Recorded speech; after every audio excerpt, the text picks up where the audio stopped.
안녕하세요. 저는 싱가포르 순복음교회를 담임하는 박민규 목사입니다. 오늘도 저희 교회 청년부 지체들이 창세기 4장과 5장을 읽어보고 궁금했던 점들을 질문으로 남겨놓은 것이 있는데 그 질문들을 해결해보는 시간을 가져보려고 합니다.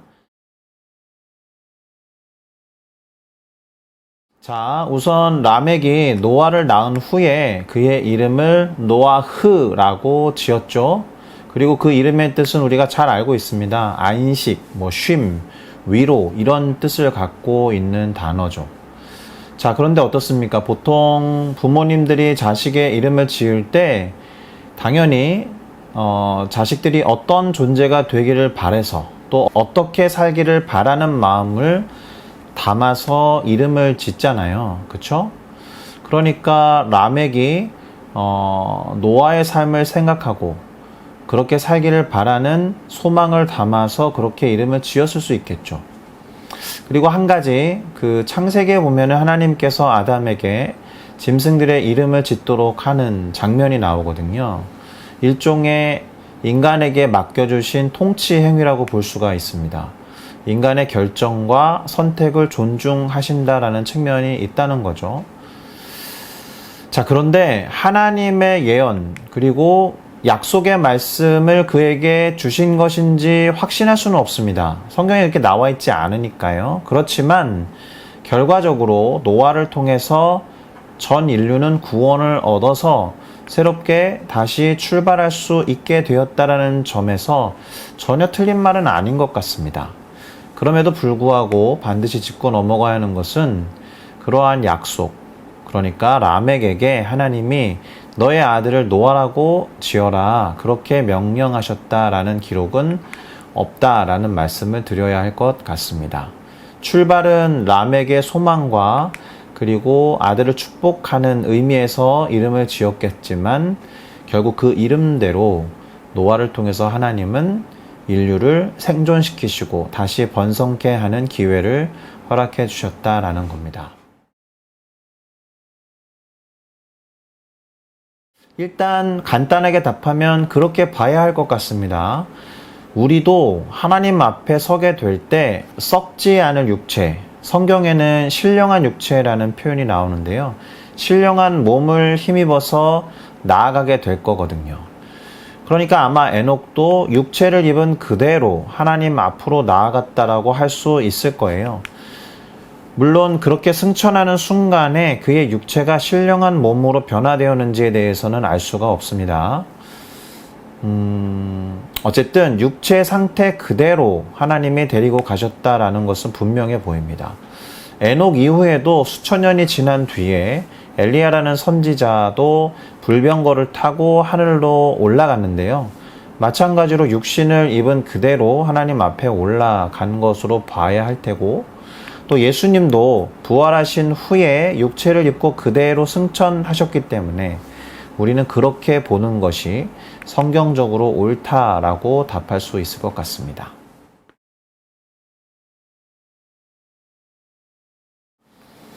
일단 에녹에 대한 우리말 성경, 특별히 개역개정 번역 성경은 하나님과 동행하면서 자녀들을 낳았고 365세를 살았다라고 되어 있습니다. 에녹이. 그래서 어떤 학자님들이나 또 혹자들은 365라는 숫자에 큰 의미를 부여하기도 합니다. 왜냐하면 1년의 날수와 같으니까. 그래서 에녹은 매일매일 그렇게 하나님과 동행하며 살았다라는 식의 해석을 하기도 하는 거죠. 자, 에녹이 하나님과 동행했다라면 다른 사람들은 어떠했는가라는 질문에 직접적으로 답하기는 쉽지 않아 보입니다. 자, 그런데 이런 생각을 해볼 필요가 있겠죠. 만약에 다른 사람들도 에녹처럼 그렇게 했다라고 한다면 에녹에 대한 특징적인 평가를 이렇게 기록하는 것이 큰 의미는 없을 거예요. 그쵸? 그런 면에서 에녹이 다른 사람들과는 분명히 달랐다라는 거잖아요. 에녹과 같은 사람이 매우 드물었다라는 뜻이 될 테고 다른 사람들은 그렇게 하지 않았을 가능성이 매우 높다라고 답을 드려야 할 것 같습니다.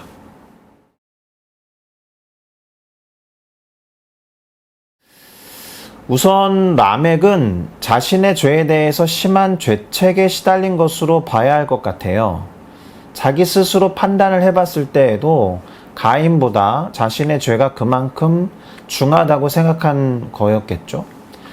그렇다고 해서 그가 그런 찔림과 죄책을 가지고 하나님 앞에 나아가서 용서를 구했는지는 모르겠습니다.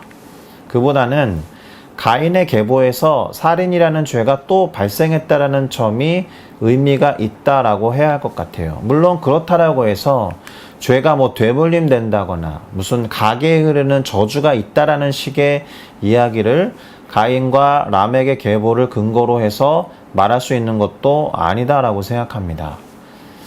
그들만의 이야기가 아니다라는 말이에요. 무슨 말이냐면 오히려 인간이 세대를 거듭하면 거듭할수록 하나님으로부터 멀어져서 죄인의 모습을 더 극명하게 보여준다라는 해석이 조금 더 설득력이 있다라고 생각합니다. 결국 하나님이 전 지구적인 홍수를 통해서 인류를 심판하기로 작정하시기에 이르게 될 정도로 인간의 죄가 더욱더 심해졌다라는 거죠. 그러니까 하나님이 라멕의 벌이 77배가 될 거다 이렇게 명한 것은 아니고 라멕이 스스로 자신의 죄를 가인과 비교했을 때 그만큼 더 심한 죄를 지었다라고 자책을 한 것이거나 또 죄책감에 시달렸다라고 보면서 동시에 인간들의 죄가 점점 더 심각해졌다라고 해석하는 것이 좋을 것 같습니다.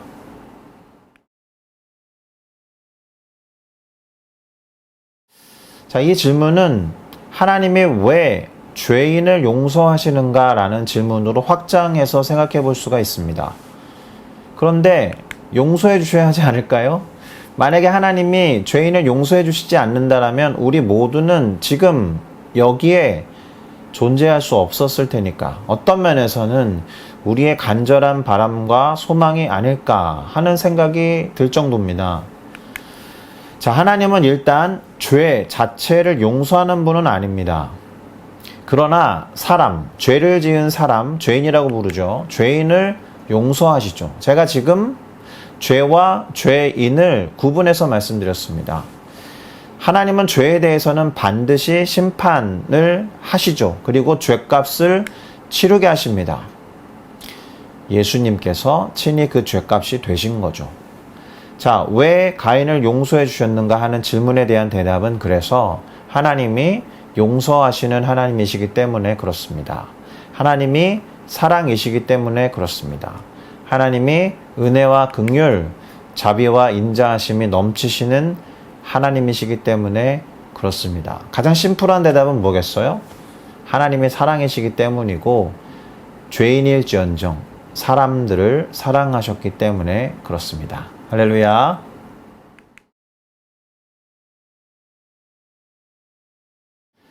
자, 일단 대답부터 해보면 지금은 불가능한 일이었겠지만 당시에는 가능했다라고 할 수 있습니다. 정확하게 말씀을 드릴 수는 없지만 인간들의 수명이 점점 단축돼 왔죠. 그리고 이미 멸종된 동물들이 존재한다라는 거잖아요. 근데 이와 같은 어떤 현상들에 대한 가장 상식적이고 성경적인 설명은 노아의 홍수 때에 물 위의 하늘과 물 아래의 하늘로 구분되게 했던 물의 존재, 곧 물충이 쏟아져 내림으로 인해서 생태 환경에 큰 변화가 찾아왔고 그로 인해서 인간의 수명이 줄어드는 한편 몸집이 큰 동물들로부터 서서히 멸종이 일어났다라고 설명하는 것이 좋겠습니다. 자, 이 설명의 유익이 무엇이냐? 이 설명의 장점은 무엇이냐면요. 근본적인 원인을 죄로 설명할 수 있다라는 점에 있습니다. 우리가 알다시피 하나님이 죄를 지은 아담에게 땅이 너로 인해서 저주를 받아서 가시와 엉겅퀴를 낼 거다라고 하신 말씀을 우리는 알고 있어요.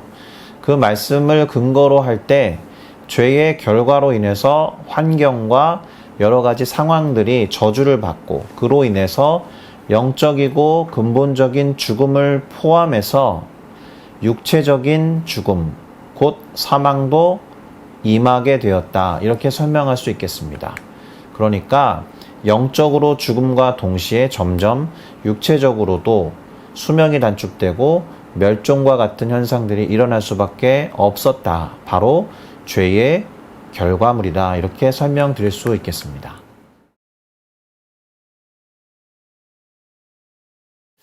자, 일단 여호와의 이름을 불렀다라는 것에서 중요하게 봐야 하는 부분은 부르다라는 동사입니다. 부르다라는 동사는 청하다, 부르다, 맹세하다, 낭독하다와 같이 번역을 주로 하게 되는 단어인데요. 이름을 호명한다라는 의미라기보다는 뭔가 도움이 필요한 사람이 도움을 받기 위해서 누군가를 부른다라는 의미에 가깝겠죠. 아시다시피 하나님의 이름 여호와라는 단어는 모세라는 사람이 하나님으로부터 들어서 기록한 것이기 때문에 모세 이전의 사람들은 우리가 여호와 하나님이라고 부르는 하나님을 어떻게 불렀는지 정확하게 알 수 없습니다.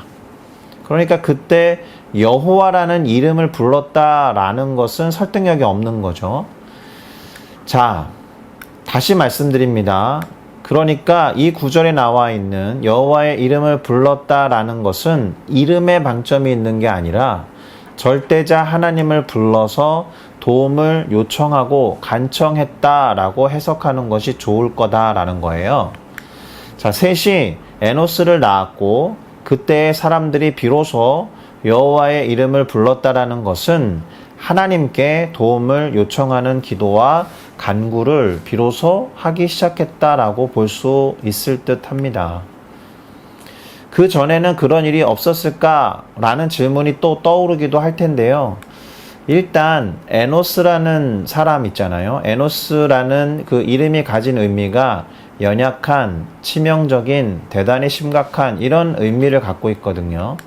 그러니까 에노스의 아버지 셋의 입장에서는 아들을 위해서 간절히 하나님께 기도했을 가능성이 있다. 이 점을 고려한다라면 이때로부터 사람들이 하나님을 도움을 요청하는 대상으로 생각해서 그분에게 부르짖었다. 이렇게 보는 것이 좋지 않을까 하는 생각이 듭니다.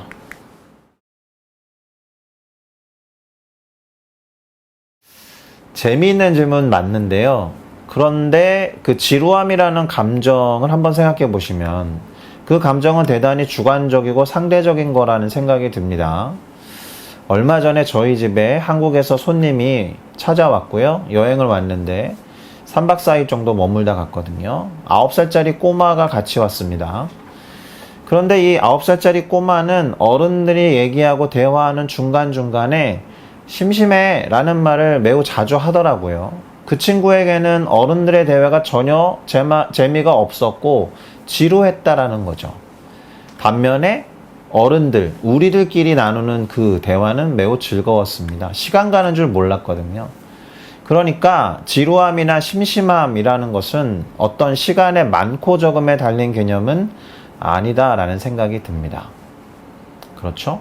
그러니까 100세 시대를 살아도 그렇고 900세 또는 막 1000세까지 산다라고 해도 그 지루함이라는 어떤 개념은 각 개인에 따라서 달라질 수 있다라는 겁니다. 자, 그러면 우리가 그렇게 800세, 900세까지 살 수 있다면 과연 어떻게 살 것인지 그 질문에는 제가 어떻게 답해야 될까요? 답할 수 없을 것 같습니다. 만약에 지금도 100세 시대를 산다라고 하니까 공동체적으로 국가나 사회에서 그 나름의 어떤 대안들을 만들어내고 있지 않습니까? 복지 정책이랄지, 일자리 문제랄지, 노인에 대한 대책이랄지, 그런 걸 생각해 보면 800세에서 900세를 살아가는 상황이 우리한테 주어진다라면 아마도 공동체적으로 또 사회 관계망 안에서 여러 가지 장치들을 만들어내지 않을까 이런 생각을 해봅니다. 그 가운데는 우리의 지루함을 달래줄 장치들도 있지 않을까요?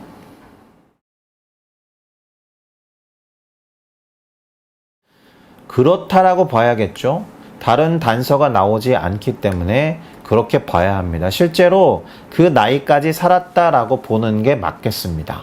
다만 날, 곧 뭐 시간이나 day, 뭐 week, month, year 이런 어떤 시간의 개념을 하나님이 정해주신 것이고 사람들이 그렇게 인식하면서 나름의 규칙을 발견하고 그대로 삶에 적용한 것으로 볼 필요가 있겠습니다.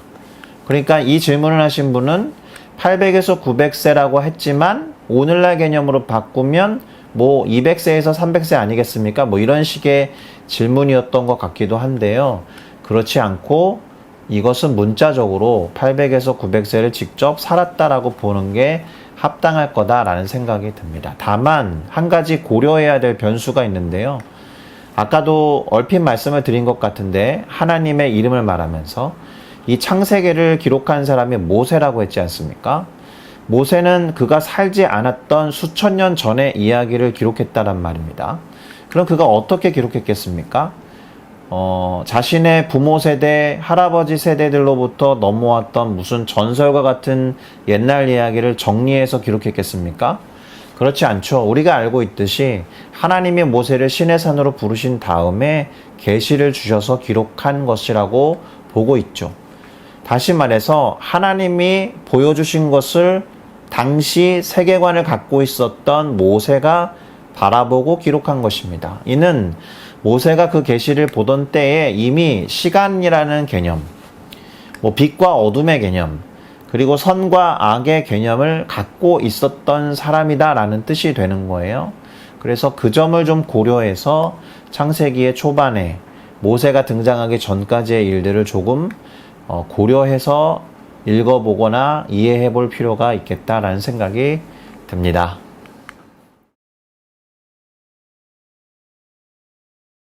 아담이 가인과 아벨만 낳았기 때문에 다른 사람이 없을 것 같은데 왜 가인은 사람들이 본인을 죽일 것이라고 두려워했을까요? 이런 질문이죠. 그러니까 아담과 하와, 가인과 아벨 이 사람들 이외에 다른 사람들은 존재하고 있었느냐 뭐 이런 질문인 거잖아요.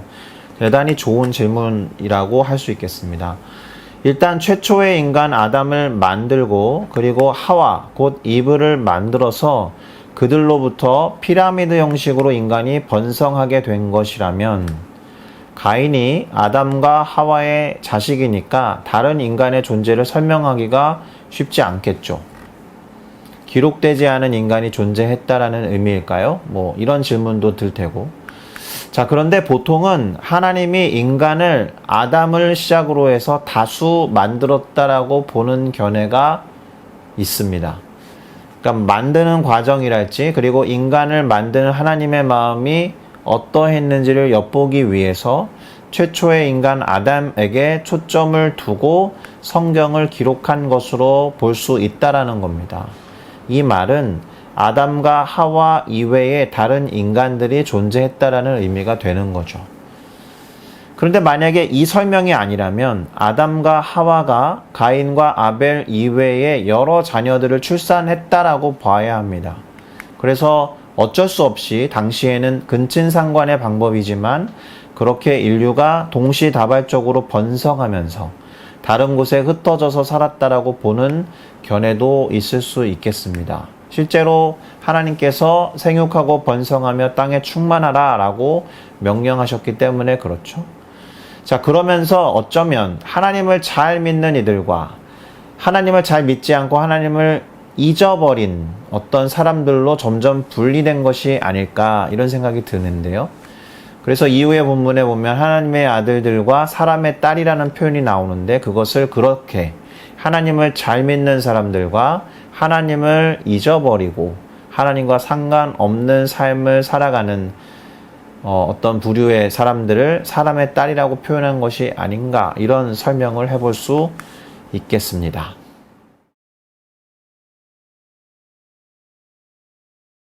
일단 노아의 이름이 위로라고 한 것은 그를 통해서 인류가 위로를 얻는다라는 표현이잖아요. 그러니까 보호받고 보존된다라는 의미로 봐야 하겠죠. 안위와 안식, 위로라는 의미는 노아를 통해서 구원을 얻을 수 있음을 예표한 것이라고 봐야 할 겁니다.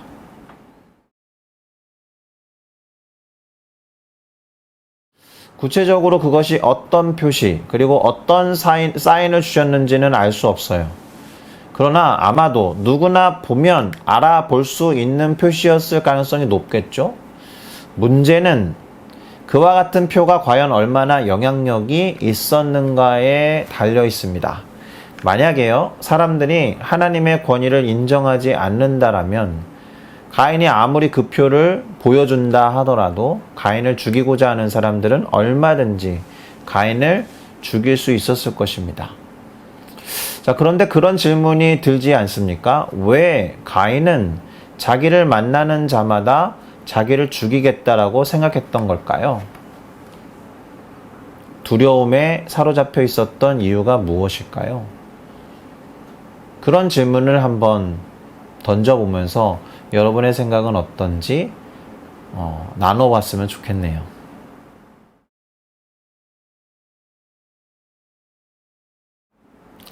자, 이상의 답변들에 대해서 충분히 납득이 가지 않고 이해가 가지 않으실 수도 있겠는데요.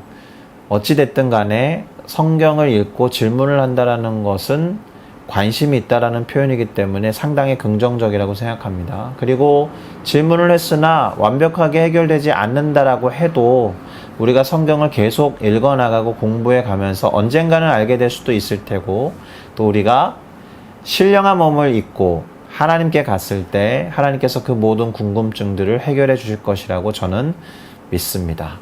자, 오랜 시간 답 들으시느라고 고생하셨고요. 다음에 또 다른 질문으로, 저희 교회 청년 공동체 친구들은 이제 창세기 6장을 가지고 질문을 할 걸로 알고 있습니다.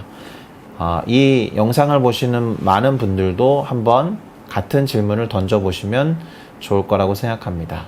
그럼 이것을 보는 시간이 언제인지는 모르겠지만 남은 하루 평안하게 잘 지내시고 또 많이 웃고 행복하셨으면 좋겠습니다.